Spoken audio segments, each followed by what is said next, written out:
Molt bé.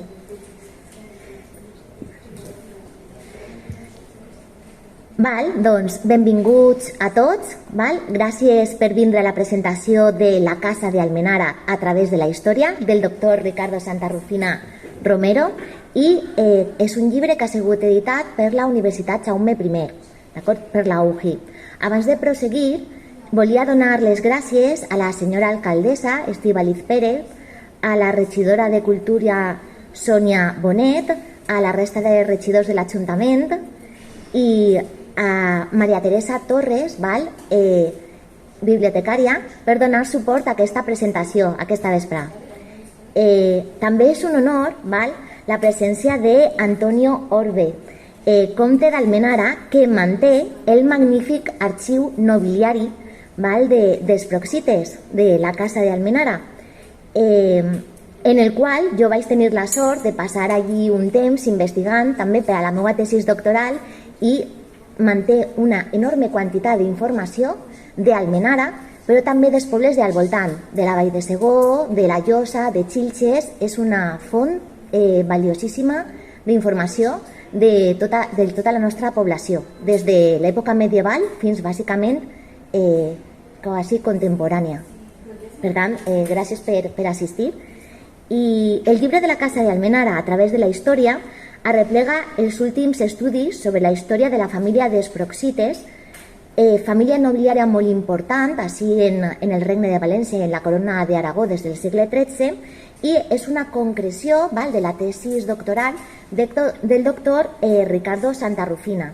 Ell és llicenciat en Història per la Universitat de València i també va fer un màster en Història i Identitats en el Mediterrani Occidental, des del segle XV fins al segle XIX.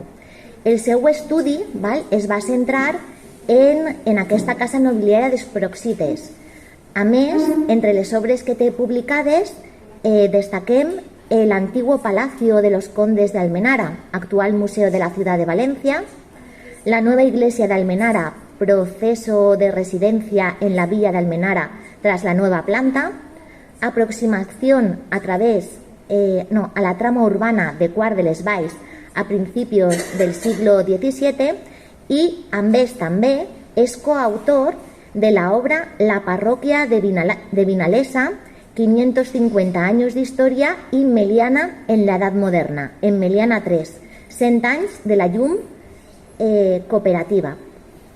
I ara aquest llibre, La Casa d'Almenara a través de la història, i dit això, passaré a donar la paraula al doctor Ricardo Santarrufina. Moltes gràcies, Estel. Bueno, jo us agrair la vostra presència i dir-vos que per mi és un orgull estar així en Almenara, perquè sempre m'han tractat molt bé. El primer viatge que vaig tindre contacte va ser en Pere Hormigos, que en aquell moment treballava en l'Ajuntament. Sempre m'han facilitat el poder accedir a l'arxiu, perquè s'ha de tenir un arxiu molt bo i que n'hi hauria que posar en valor. I bueno, també agrair-li a Estel tota la feina que fa i la tasca que dedica i la promoció que fa d'Almenara, que algun dia li teniu que fer algun carrer, me pareix a mi. I sobretot també a Antonio per sempre estar dispost a prestar-me qualsevol document que té ell en el seu valiós arxiu. I passo un poc a dir un poc de què va este llibre. El diré en castellà perquè Antonio no entén molt bé el valencià i perquè no tinguem problema. Bueno, el libro que presentamos, La Casa de Almenara a través de la historia, lo que pretende es ofrecer una nueva perspectiva sobre los Proxita. Es un linaje cuya presencia en la primera línea de la escena política y militar al servicio de los reyes de la Corona de Aragón se remonta al siglo XIII, en el ámbito italiano. Tan solo voy a dar unas pinceladas para que tengan una idea de lo que se van a encontrar en estas páginas.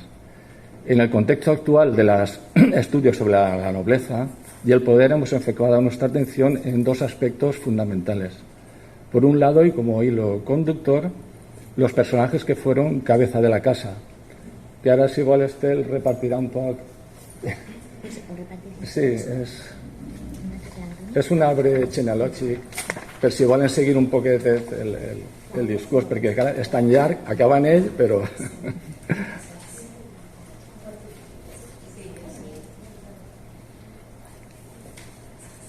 Bueno, i per l'altra, doncs, analitzant la seva trajectòria vital, les estratègies matrimonials, l'increment patrimonial, els servicis a la monarquia, les merceds obtingudes y las disposiciones testamentarias. Vale. Por otro lado, las bases económicas sobre las que se asentaron su poder, fundamentalmente los señoríos, como así el impacto causado en ellos por fenómenos relevantes como la piratería, las bandosidades, la expulsión de los moriscos o la conflictividad entre señores y vasallos. El establecimiento de este linaje en tierras valencianas fue fruto de la relevancia política de don Juan de Próxita durante el periodo de expansión de la corona aragonesa. Su relación con la reina doña Constanza, esposa de Pedro III el Grande, le permitió influir en el rey a fin de que reclamase los derechos dinásticos del cónyuge sobre Sicilia. La labor diplomática desplegada por don Juan obtuvo su compensación en el año 1277, antes de que se tomara posesión de Sicilia, con la obtención de los señoríos territoriales de Luchén, con los lugares de Quatretonda, Pinet, Benicolet, Palma de Gandía, Ador, Benissanó, y de esta forma sentaron las bases para su arraigo en el Reino de Valencia, una situación que supieron aprovechar sus descendientes al consolidar su estatus y acrecentar el patrimonio con la adquisición de la villa de Almenara en 1292. Y posteriormente, con don Adolfo I, el pleno dominio tras la obtención del mero y mixto imperio.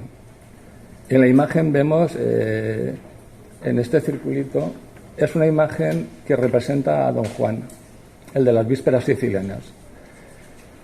Esto está en la capilla de San Gregorio, en la Catedral de Palermo. De Salerno, exacto. De Salerno. Bueno. Como he dicho, la obtención del mero y mixto imperio era un privilegio de vital importancia,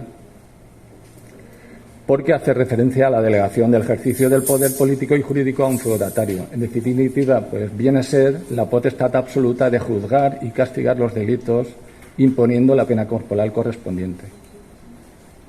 Una vez sentadas las bases económicas, sociales y políticas de la casa, se hacía necesario afianzar sus bienes mediante la vinculación. Fue don Juan de Próxita, este es otro don Juan, quien el 27 de julio de 1444 instituyó el vínculo Próxita al convenir el enlace de su hijo, don Nicolás, con doña Leonor de Centelles. Y este vínculo comprendía las baronías de Almenara, La Llosa, Luchén, Quatretonda, Pinet, Oseta, Benicolet, Alcocer y Gabarda, y así como una residencia en la parroquia de San Bartolomé de Valencia. De esta forma se materializa la idea de permanencia, es decir, la preocupación por la perpetuidad del nombre y de los símbolos del linaje, además de una cierta garantía de preservar el patrimonio para las generaciones futuras. En definitiva, pues la consolidación del patrimonio territorial a lo largo del tiempo.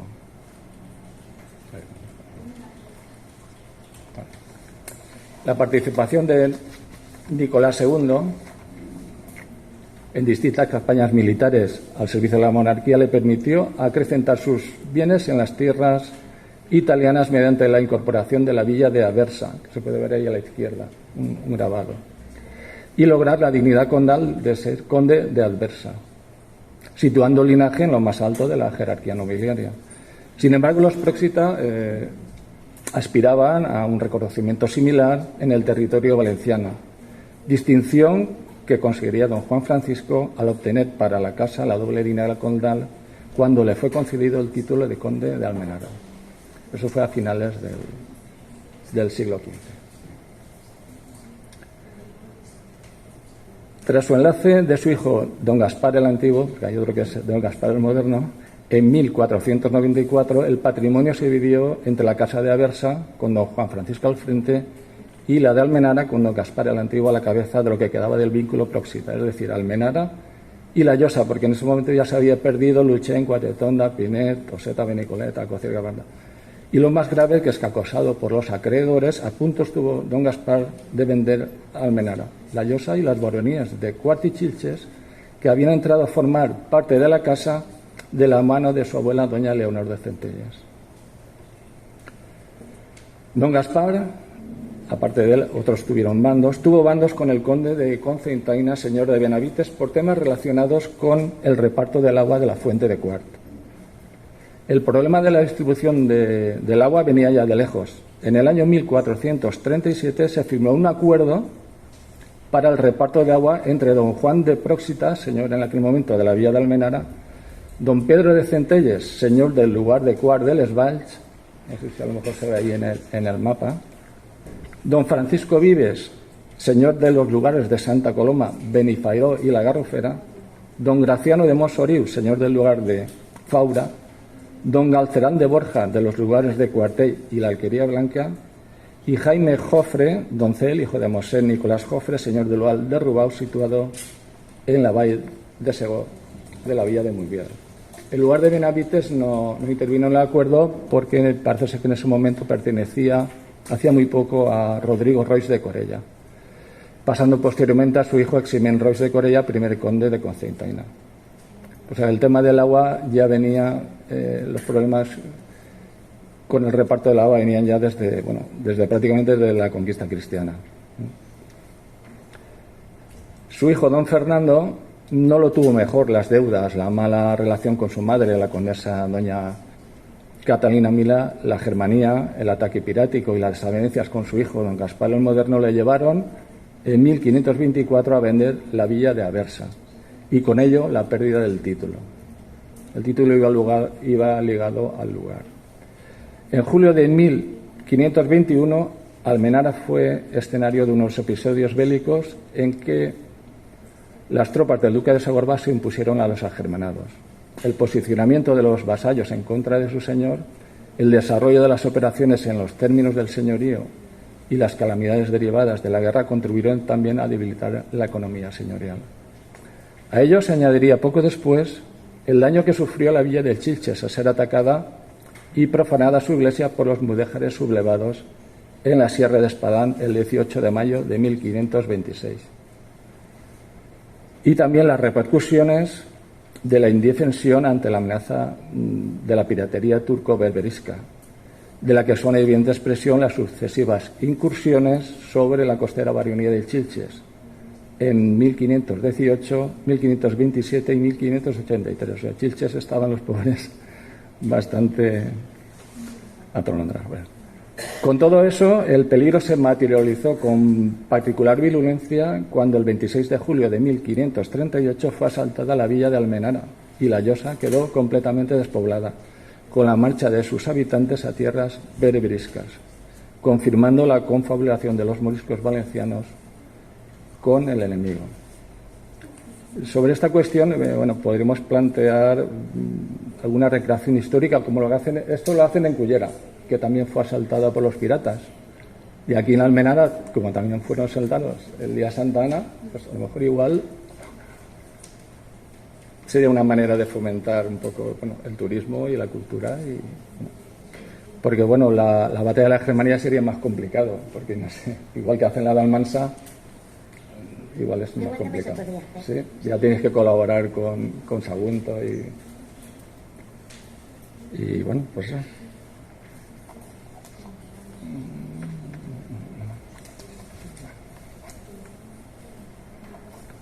Además de las cuestiones señaladas, hubo que añadir el enfrentamiento con su hijo don Gaspar el Moderno. Que estaba un poco desequilibrado emocionalmente. Tanto es así que sus padres le consideraron incapacitado para llevar las riendas de la casa y cuestionaron las donaciones comprometidas en sus capitalizaciones matrimoniales con doña Marquesa de la Cerda. De ahí surgieron varios pleitos. Los pleitos que no hicieron más que debilitar la posición económica de ambas casas, extremo que se acentuó cuando don Fernando se desposó en segundas nupcias con doña Magdalena de Borja y barajó la posibilidad de despojarle de sus derechos sobre el vínculo Próxita en favor de su otro hijo, don José de Próxita y Borja. Finalmente, don Gaspar pudo situarse al frente de la casa tras la muerte de su padre en 1574. No obstante, su propio fallecimiento 3 años después, sin testar y sin descendiente varón, originó el que consideramos el primer gran pleito por los derechos del condado en la línea de don Gaspar el Moderno, entablado entre doña Marquesa de la Cerda, en procuración de sus hijas, y doña Magdalena de Borja, en representación de su hijo don José de Próxita y Borja. Ahí, no voy a enviar. Ahora. Están así. Vale. Entre tanto, se produjo la expulsión de los moriscos, la repoblación y el otorgamiento de las cartas pueblas. Por un lado, el marqués de Navarrés, José de Próxita y Borja, lo hizo en La Llosa, el 13 de noviembre de 1610, y su sobrino, Luis de Próxita y Ferrer, en Quart de les Valls, el 3 de julio de 1611. Estos 2 lugares que eran de moriscos fueron repoblados en ese momento. La Carta Puebla es un contrato colectivo entre el señor y los pobladores para poblar o repoblar un lugar en el que generalmente se expresan los deberes y derechos mutuos junto con importantes disposiciones de carácter público, religioso, económico y administrativo. A todo esto, el linaje emparentó con los Ferrer en la figura de don Juan Ferrer de Calatayud, lugarteniente de la Orden de Montesa, que lo pueden ver a la izquierda, es la única imagen que tenemos. Y poco después con la Casa del Real. Ahí simplemente he puesto 2 escudos del Ayuntamiento del Real y el otro es de Sot de Ferrer. Llegados a este punto, bueno, podríamos comentar las desdichas que tuvo que sufrir la condesa doña Marquesa de la Cerda, maltratada por su esposo, don Gaspar el Moderno, el que antes habíamos dicho que estaba un poco desequilibrado, el pleito que tuvo que tener con doña Magdalena de Borja, que era la segunda esposa del conde don Fernando, para defender los derechos de sus hijas. El caso es que murieron doña Ángela, sus 3 hijas murieron, 2 murieron muy jóvenes y la otra asesinada por el marido. La pobre mujer, bueno, se ve que sufrió un calvario toda su vida.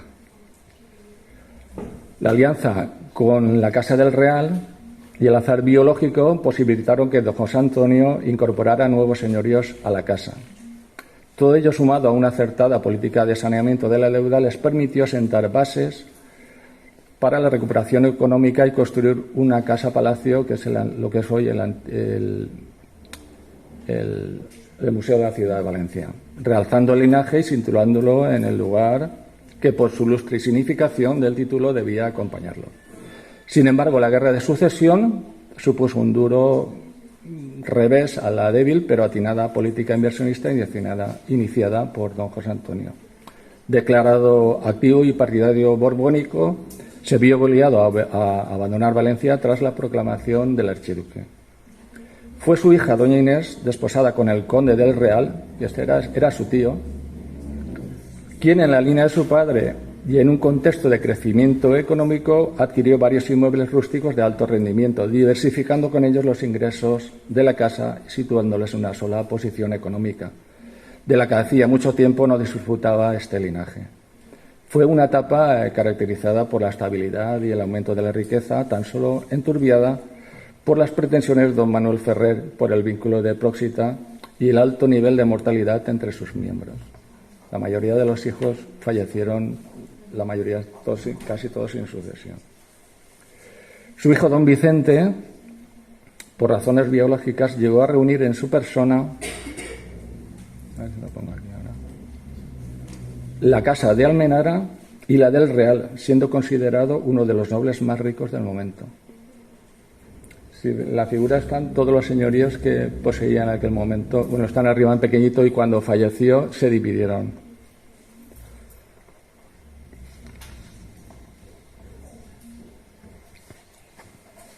Al fallecer, la casa de Almenara pasó a Vicente Pascual Vázquez, que es el de la derecha, que era su primo, quien presidió una etapa caracterizada por la separación de su esposa y su obsesión por conseguir la nulidad matrimonial y la ausencia también ya en estos momentos ya de servicios a la monarquía. Su muerte sin sucesión retornaba el vínculo a la línea de doña María Antonia Ferrer de Próxita. De esta manera, lo que ella y sus descendientes no pudieron conseguir en los tribunales, el azar biológico les permitió recuperarlo. Los Próxita, como señores de vasallos, tuvieron varias señorías, una institución propia de la Edad Media y de la Edad Moderna en España. El señorío podría definirse como un territorio perteneciente al señor del que es dueño y en el que se ejerce un dominio o mando sobre dicho territorio y sus habitantes, con unas facultades que exceden a las de un simple propietario. Estas y otras prerrogativas se manifiestan en las sucesivas tomas de posesión efectuadas en el momento en que el señorío cambiaba de titular.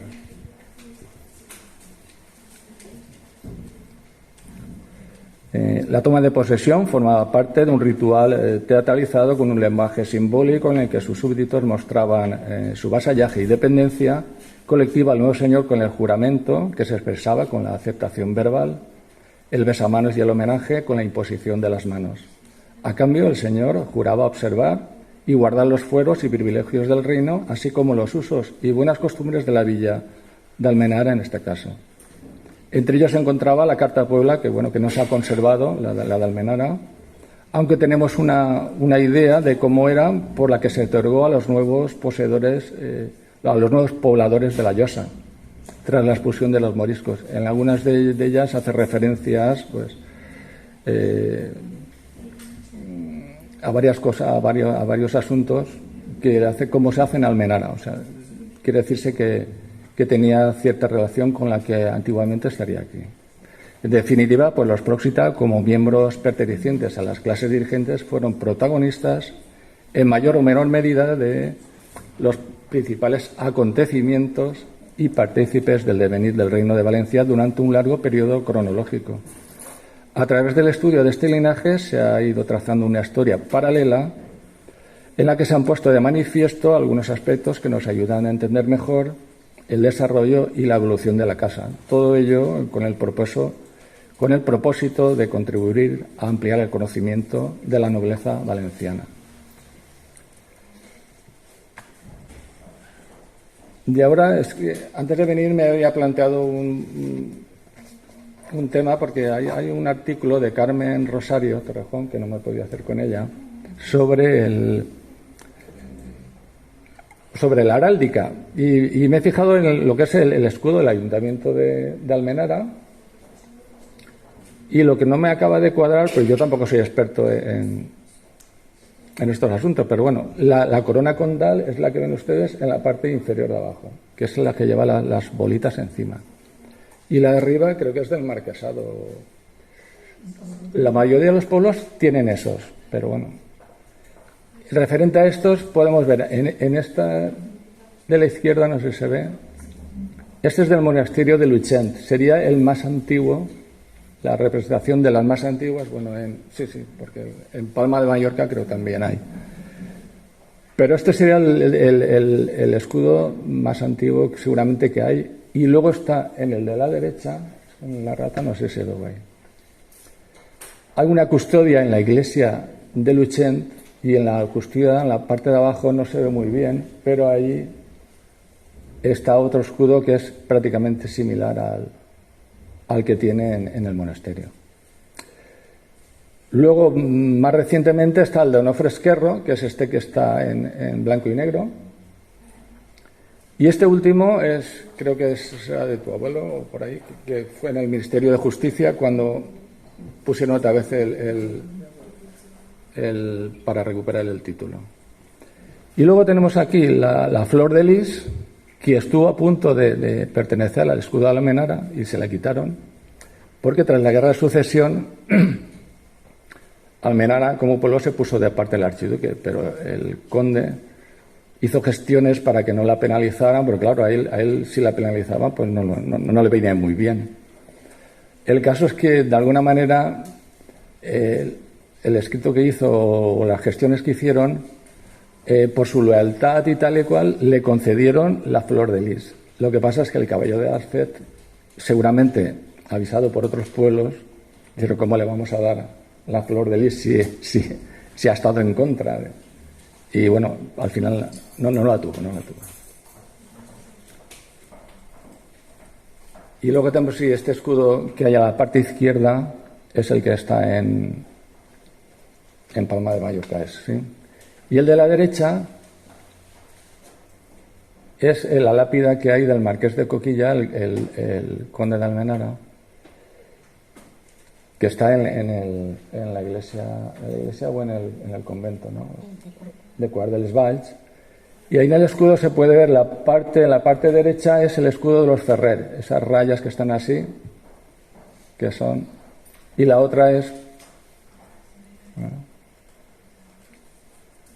el escudo de los Ferrer que tiene las rayas, pues ahí están.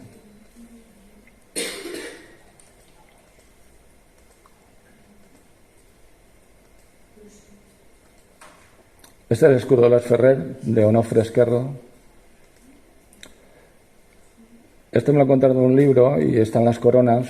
La condal es la que tiene las bolitas, y la del Marqués creo que son las que tienen el escudo. Pero yo me he dado cuenta que muchos pueblos tienen ese escudo, no sé el motivo. Y este, bueno, es el castillo de Almenara, que la verdad es que es una lástima. Y sobre el castillo de Almenara es que tengo un documento, ¿dónde que estará por aquí? ¿Dónde está? Espera. Que es muy interesante porque cuando don Gaspar el Moderno estuvo a punto de venderlo, para mí que hizo como una especie de un memorial, un poco exalzando lo que era el propio castillo o la propia villa para venderla.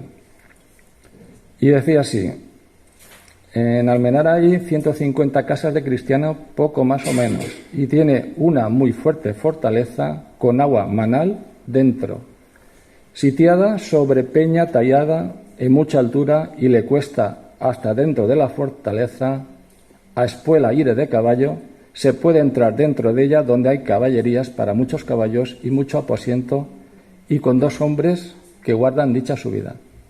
Se ve que la subidita, pues, debería ser a espuela a caballo, porque si no... Pasa por ella el camino real, que va de toda Andalucía y de todo el reino de Granada, la Serena y la Extremadura y la Mancha, y de los reinos de Toledo y Portugal, que es el mayor camino real que hay en aquel reino, donde se gastan los caminantes muchos dineros. Y en esta ocasión son muy ricos los de la villa, donde hay mesones para acoger en ellos innumerables gentes. Se trata un poco de vender la Almenara como una fuente de riqueza bastante buena. En la calle Mayor de dicha villa, el conde de Aversa, que cuando todavía no habían perdido el título, no hace 20 años obró una casa muy hermosa que le costó la hora más de 3 cuentos. Esa es la casa del Palau. 3 cuentos, el cuento son millones, me imagino que serían de sueldos, o no sé exactamente ya.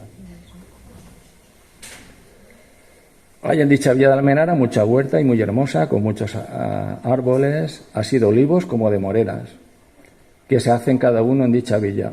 Unos años con otros pasan de 1000 libras de seda, y añada de aceite cógese más de 12.000 cántaros. Es tierras que, pasando en manos poderosas, se podrían crecer en muy poco tiempo muchos pobladores. Cuando dicen manos poderosas, quiere decir porque el conde don Gaspar estaba medio arruinado, y si lo cogiera alguien que lo administrara mejor, probablemente le sacaría mucho más rédito. Hay una muy buena iglesia donde hay 8 capellanías, donde todos los días se hace el oficio cantado. Hay un monasterio de la Orden del Glorioso San Francisco. Residen 20 frailes. Arriba, como una indulgencia plenaria plena y a culpa para la obra y fábrica de dicho monasterio, está un trecho de piedra de dicha villa. En dicha villa hay los más ricos villanos de todo el reino de Valencia. De su grandeza, y muchos de ellos con sus caballos y mulas para servir y acompañar a cualquier señor que hay 10 villanos que al menos tienen más de un cuento. Si la casa costó 3 cuentos, estos tenían más de un cuento. O sea que habían bastantes... Céntrica, sí, exactamente. Son vasallos que no deben blanca al señor, antes le extraen las rentas cuantas veces el señor quiere. O sea que estaban dispuestos a facilitarle cuantas rentas quisieran. En dicha huerta se hacía mucho azúcar y muy bueno, y que partían del dicho azúcar con el señor a medias, y porque todo venía al trapij y el conde de Alversa con sus necesidades, siendo el trapij se lo aturaba todo y no daba su parte a los tristes villanos, tuvieron por día bien dejar de hacerlo y poner sus tierras en otras cosas. El conde de Alversa en Gandía, el duque, no sé si era el duque o sí, creo que el duque de Gandía, hicieron unas plantaciones de azúcar y les iban muy rentables, y él intentó introducirlo aquí. Claro, el azúcar era un producto que no estaba en la Carta Puebla, la partición no estaba nada claro. Y claro, los vasallos no querían partir con el señor a lo que él quería. De hecho, las plantaciones creo que se hicieron en La Llosa, porque aún estaban los moriscos, que eran más... les podía presionar más en ese sentido. Y aquí la verdad es que el azúcar al final fue un fracaso y no fue hacia adelante. Y bueno, y así, bueno, pues va contando algunas cositas más sobre la vía de Almenara, que vamos, a mí es que me parece un documento muy interesante. También habla luego de Chilches, de Quart y de Quart, porque él quería vender todo el bloque. El documento está en castellano. Normalmente casi todos los documentos estaban en valenciano en aquel momento, los que se hacían aquí. Yo tengo la teoría de que intentó venderlo por toda España para que el documento fuera. Sí, una especie de publicidad, una especie. Y bueno, y con esto ya más o menos yo ya he terminado mi presentación y nada. El libro la verdad es que es mucho más extenso y simplemente he hecho una pincelada. Y si queréis hacer algunas preguntas a mí, a Estel o a Antonio, pues aquí estamos para responderos. Sí.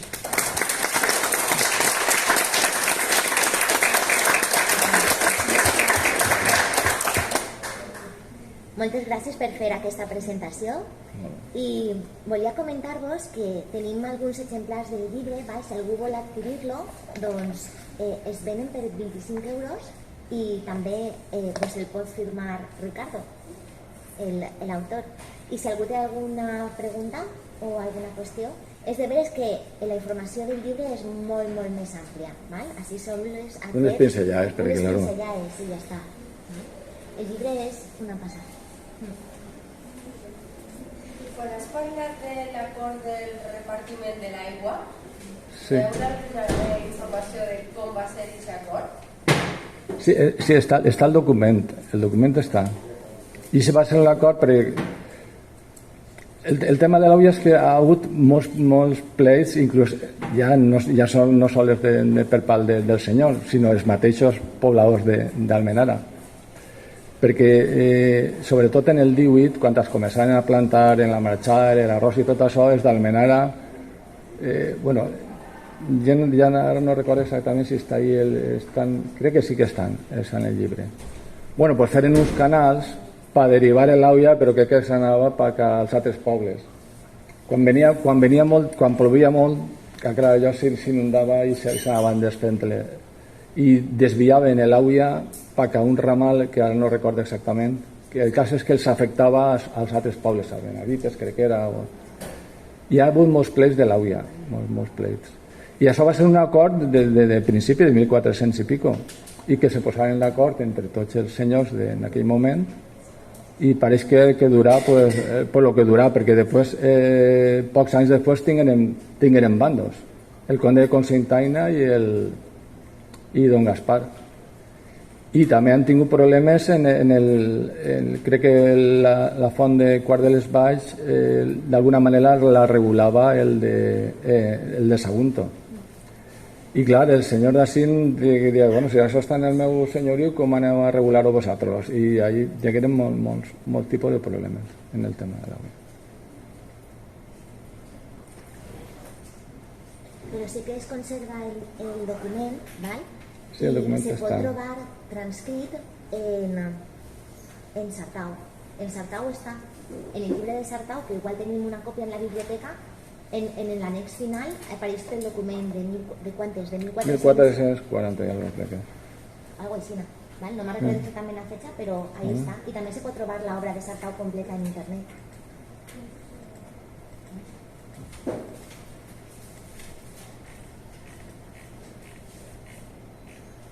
Mira, 1437. Exacte. Sí. 1437. I és el primer document escrit que hi ha sobre el repartiment de l'aigua en la Font de Quart i que fa referència a que és d'època dels musulmans. Yo he aprofitat un plano que están ahí, el plano es actual, pero bueno, para que se vea més. És en un poble en el que quieren pues, tots els pobles que n'hi ha alrededor d'Almenara, que tu els coneixes millor que jo perquè vius així. Bueno, perquè estàs així molt relacionat. A mi a veces me costa un poc més.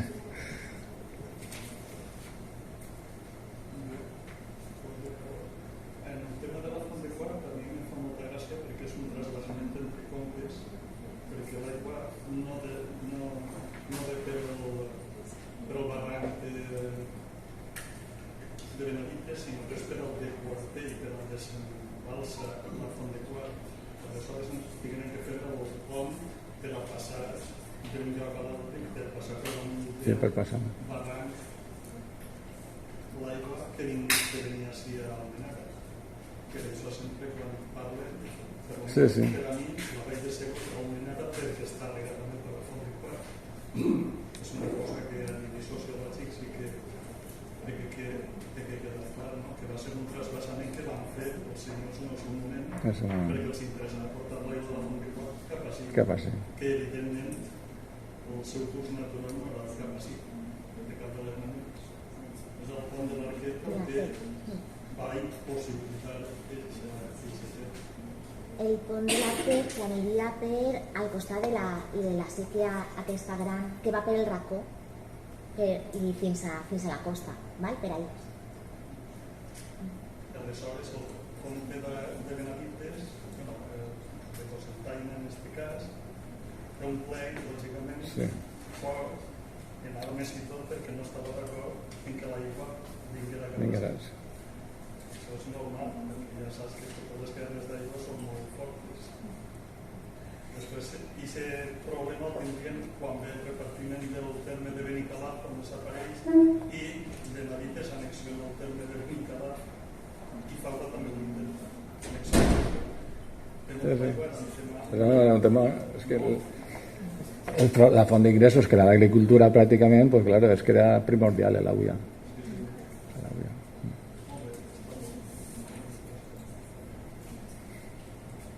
I l'altre comte que has nomenat, el comte d'Aversa, estava assentat així en aquest territori de poder? Ell estava així, era... Però ostenta els dos títols. Ostenta els dos. El que passa és que quan se casa el fill, li deixa el condat d'Almenara per ell i ell se queda en Aversa. I després el net és el que ho ven. Aversa és una ciutat que està per Nàpoles i la veritat és que allí pues, tindria algun representant, algun apoderat, que és el que s'encarregaria de rebre les rentes i això i ja està. Perquè es participaren molt en les guerres en Itàlia. A més que eren bons marins també, van ser almirants. Inclús don Juan Francisco crec que va tindre un dol molt nomenat, que n'hi ha un article que se diu Les lletres de batalla, que les protagoniza ell, el conde Cosentaina. Pues, ell al final, per congraciar-se un poc en Ferran el Catòlic, en la toma de Granada fleta un barco para anar allí a ayudar. Pero este casi se arruïna. Este deixa en la casa pràcticament en la ruïna. Per cert, el seu fill que era don Gaspar, en principi,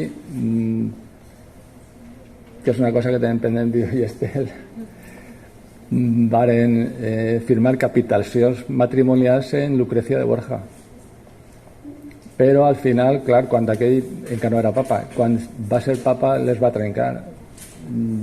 Perquè va buscar uno que tinguera més diners. No, la política italiana li venia millor. Ell volia un poc primer assentar-se en València, que li venia molt bé, perquè el conde d'Almenara era dels més pujats per Eurexina, la jerarquia nobiliària. I, de fet, n'hi ha un document, el que passa és que n'hi hauria que contrastar-lo, que pren possessió d'Almenara, no com Lucrecia, però no ella, sinó una apoderada d'ella, però en concepte de la dot. O sigui, seria condessa mentre perquè les dones en teoria no podien ser condesses, perquè el vincle excluïa a les dones. Sí que podien passar als fills, però elles no podien ser. De fet, n'hi hagueren, doña Marquesa de la Cerda estigué un temps mentre peltejà, doña Catalina també, i crec que hi ha ninguna més.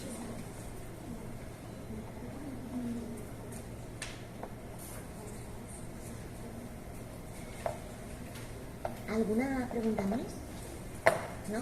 Pues en referència a lo que estabais contant sobre el trapís d'Almenara, en l'Ajuntament d'Almenara hi ha unes cartes que se conserven de 1400 i poc del comte d'Almenara, que en aquell moment estava en Nàpols, que envia cartes així a Almenara per a informar de que tenen que tindre al dia i plantar les hortes, tant d'Almenara com de la Llosa, de sucre, i que no li estaven fent cas. Entonces, el que diu és que tenen que fer-ho, i sobretot que envie el Justícia d'Almenara al municipi de la Llosa, perquè els té que obligar a que planten, que si no planten ha de castigar-los. I no sé, és molt interessant, sobre no volien cultivar perquè realment el sucre no el gastaven ells per a menjar, si tu cultivaves les teues parcel·les, era sobretot per exportar-lo. Estan exportant-lo, i era molt lucratiu. Però era lucratiu sobretot per al comte, bàsicament. Però pot ser lucratiu per tots, però bueno.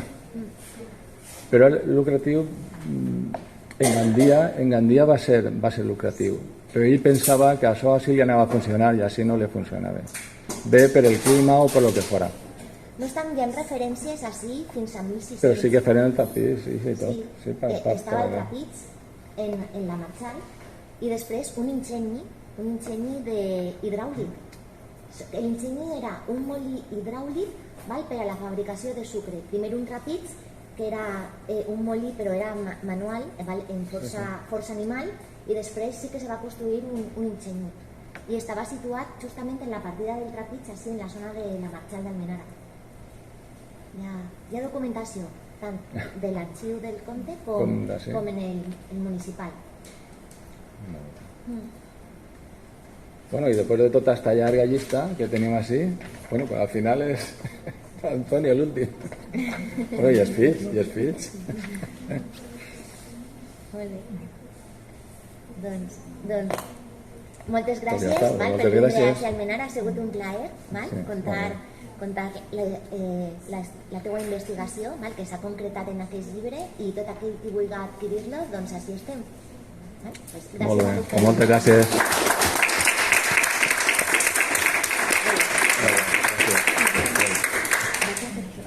Molt bé, sí. Hola. Morales, que és pintor de la població. Molt bé,